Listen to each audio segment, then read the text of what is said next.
Hi, everybody. We're here with Gilles Muller from Luxembourg. Gilles, you've been having a fantastic year. You've been on the tour for 17 years, I believe. And so what has been the difference for you maybe this year versus previous years? Well, I think it all started a couple of years ago after my last injury. I had quite a few injuries in my career. So it was lots of ups and downs and always coming back. And I kind of used the last injury that I had elbow problems. Kind of used the time off the court to get myself into a very good shape physically, and yeah, I'm now getting all the rewards for that because I'm able to play full seasons without any breaks, without any injuries, and have a lot of confidence in my body, and this makes a big difference. And since 2014, when I came back from that injury, yeah, I've been able to play full seasons. Like I said, played a lot of matches, won a lot of matches, and I was able to climb in the ranking and. Yeah, that's what makes the difference. That's fantastic, Gilles. And so have you changed anything in your training since Wimbledon, you know, obviously with the lower bouncing balls, on grass versus hard court in the last month or so? No, not really. I mean, I'm kind of trying to play aggressive on any surface.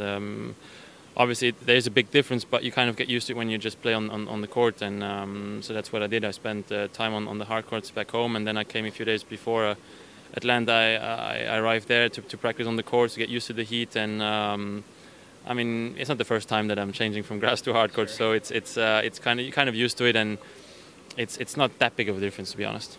Gotcha. And so it looks like you played Tommy Paul again. You played him last week in Atlanta. Is there anything in particular, the strategy or any approach you're going to take this time?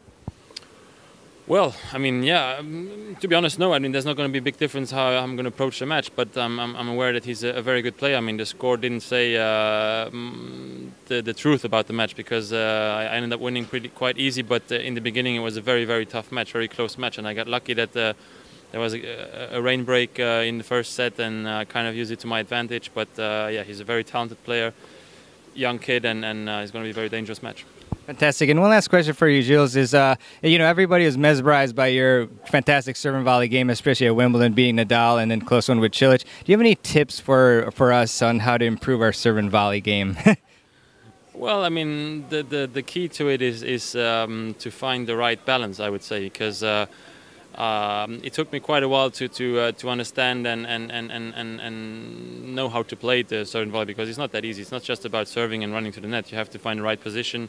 You have to also have a few patterns in your head where you're going to play the first volley. Sometimes, I mean, for example, on the grass, one of the best shots is to go back behind to make the guy run in a different direction and then go back behind, because it's very tough on grass. And yeah, I mean, there's a few things, but I think the most important thing is just you have to do it a lot just to get used to it and understand where you have to position yourself and how you have to cover the court.